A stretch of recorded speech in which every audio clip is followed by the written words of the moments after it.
Hoy es el último programa. ¿Qué hago yo? En lo que queda de junio, porque vuelvo en julio y... Para los que me extrañaron, pero en especial para los que no me quieren ni un poco, acá estoy, de vuelta. Julio llegó y avanza incontenible, con mucho calor y mucha guerra mediática contra Cuba. En medio de la inflación, la escasez, los apagones, la crisis de transporte, en fin, lo que todos conocemos. Pero una cosa es la realidad innegable y otra muy distinta a la forma en la que se trata de tergiversar o hiperbolizar esa realidad con fines políticos. Por eso hoy les estaremos hablando una vez más de las asimetrías en el tratamiento de los medios con respecto a Cuba, y lo haremos partiendo de lo que está sucediendo hoy en Francia y de cómo sucesos similares en cierto sentido, pero que acontecieron aquí a mucha menor escala, fueron usados como combustible para satanizar nuestro modelo. Por si se los olvidó, esto es Con Filo, un espacio para mostrar con todos los matices las noticias, los hechos, las matrices de opinión que circulan en los medios y en las redes sobre la realidad cubana. Vamos a rasgar la costura de la manipulación mediática y adentrarnos en la arista filosa de los acontecimientos.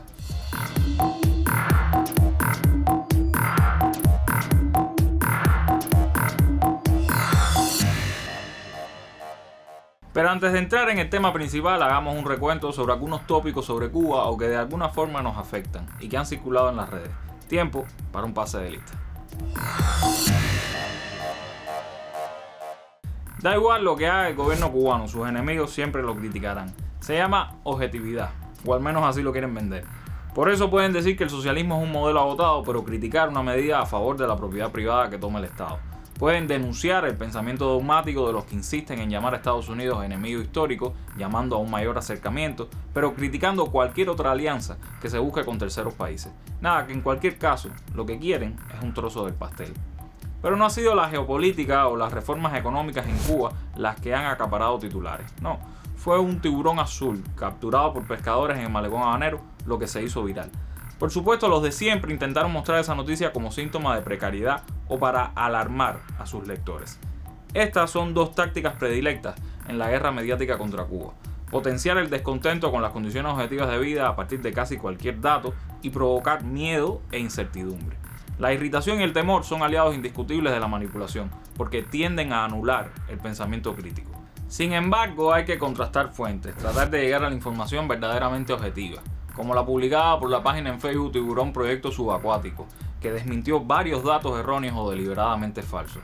Por ejemplo, los cubanos no pescan tiburones por desesperación y hambruna, es una práctica habitual en muchos países del mundo. No hay nada de alarmante en el hecho de que aparezca un tiburón en la costa, más en esta época del año, y aunque hay especies más peligrosas que otras, nada indica que los tiburones estén más agresivos o atrevidos por estos días. Y por último, Cuba cumple con todos sus compromisos y acuerdos internacionales sobre pesca de tiburones, siendo esta actividad totalmente legal, aunque a futuro puede que sea bueno regularla mejor. Pero sin dudas, lo que más ha acaparado titulares en estos últimos días son las protestas en Francia. Fuego en Lyon por sexta noche consecutiva, y hoy quienes tomaban las calles eran los radicales franceses al grito de pidiendo el fin de los actos violentos hacia sus negocios y hogares.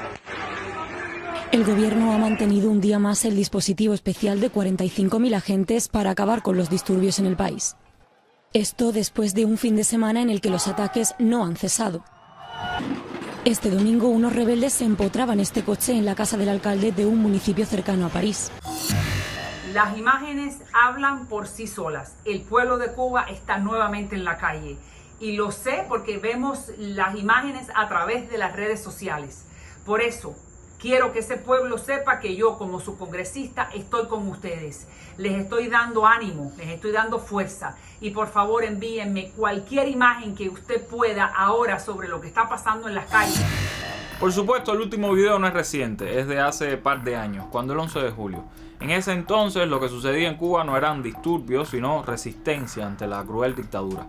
Y los manifestantes, muchos violentos, eran apoyados por la clase política estadounidense y los ilustres miembros de la mafia anticubana. Y con Francia, ¿qué dicen? La policía mató a un joven de 17 años y no son asesinos. Desplegaron más de 45.000 efectivos en las calles y no hay represión. Miles de detenidos, de ellos un alto por ciento menores de edad, y no hay violación de derechos. Cientos de edificios, cientos de vehículos incendiados y nadie llama a una intervención militar humanitaria. Si esto sucediera en Cuba, pues no hay que imaginárselo, ya sucedió. Campaña SOS Cuba, peticiones de bombardeos e invasión estadounidense y el uso indiscriminado del tan socorrido término Estado fallido. Pero que sea Gabriela Fernández quien nos hable del uso de esta etiqueta contra nuestro país, una vez más, en La Mira. Hace un par de años, más o menos a mediados de este mes, Biden calificaba a Cuba de estado fallido, que por esa época era un término de moda. Y siempre queda algún medio vintage intentando reflotar conceptos. Cuba is unfortunately, a failed state in repressing their citizens.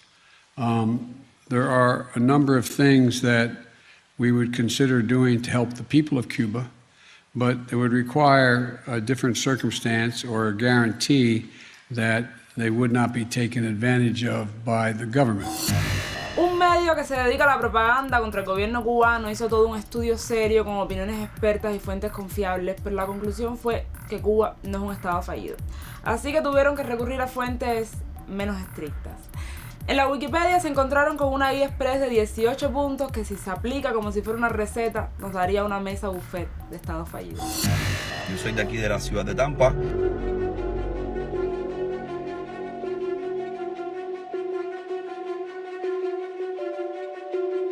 Realmente hay gente pasando mucho trabajo en la vida.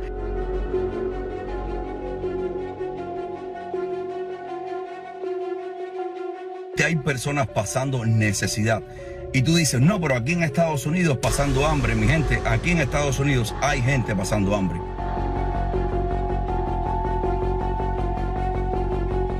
¿Libertad te parece meterse con otros países para fomentar guerras y venderles armas? ¿Libertad de vivir en un país que si no tenés dinero te morís en la calle? Libertad de mercado puede ser, pero ¿qué libertad tiene una persona que no tiene oportunidades? Que no tiene dinero para estudiar o para desarrollarse, ¿eh?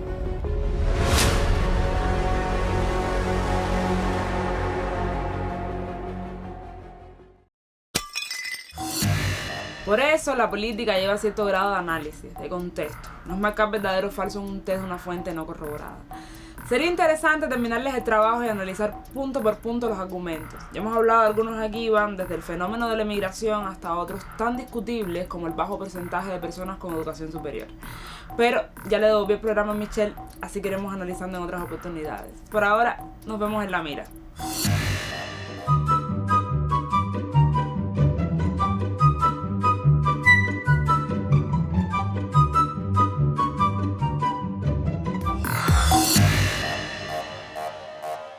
Notan el doble rasero. Si no lo han hecho aún, escuchen al invitado a nuestro cabo.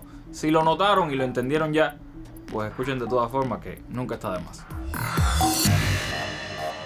Cuando estuve en Cuba, viví problemas graves de comunicación con el exterior. No sé si a vos te pasó, supongo que pudiste resolverlos de otra manera, pero yo estaba en un hotel súper bacán, ahí en Varadero, se suponía que iba a tener internet a mi disposición, y resulta que cada vez que entraba en internet para comunicarme con los mails o consultar algo que quería consultar, bueno, pues a los 2 o 3 minutos se caía la comunicación.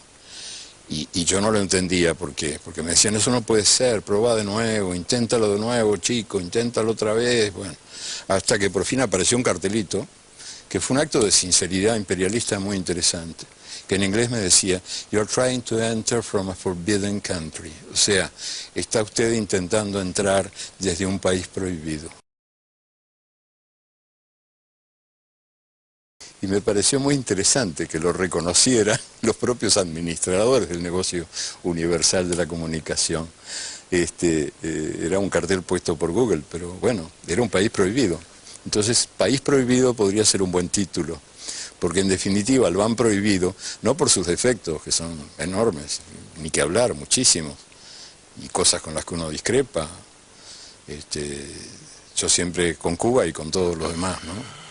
Pero con Cuba muy especialmente apliqué aquel consejo que daba Carlos Fonseca Amador, fundador del Frente Sandinista, cuando decía que los amigos de verdad critican de frente y elogian por la espalda. Entonces, yo he criticado de frente siempre las cosas con las que no coincido, pero también sé muy bien que Cuba es a forbidden country, un país prohibido, por otras cosas.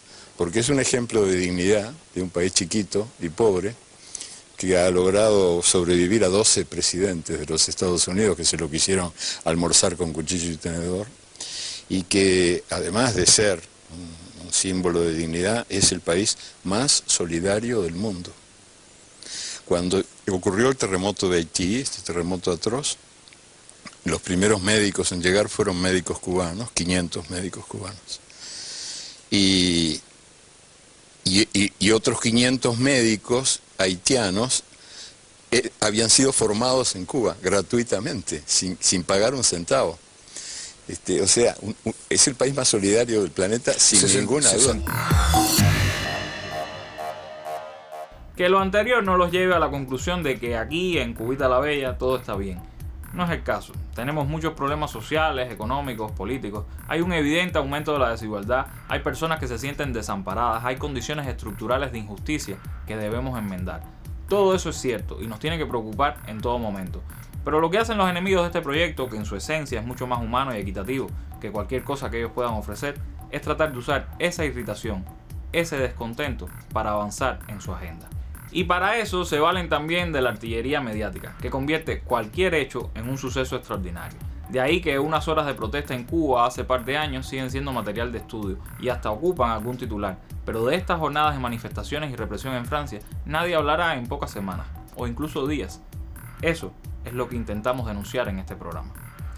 Síganos en nuestras redes sociales, comenten en nuestra página de Facebook, en nuestra cuenta de YouTube o en el grupo de Telegram qué les pareció la emisión de hoy. Dejen alguna recomendación, critiquen a los conductores, lo de siempre, lo habitual. Si quieren hacerlo en persona, lléguense este viernes a la Casa de la Amistad porque ya toca Peña y tendremos de invitado a Raúl Torres. En la Peña, además de recordar que en julio se cumplen 70 años del asalto al cuartel Moncada, estaremos preparando ya algunas acciones por los 200 programas de Confilo. Sí, ya casi llegamos a los 200 programas. ¿Qué se les ocurre que pudiéramos hacer para celebrar? Si tienen alguna idea, pónganle la etiqueta Confilo 200, estaremos pendientes. Y recuerden que regresamos el jueves justo antes de la novela. Hasta entonces, manténganse con filo. Chao.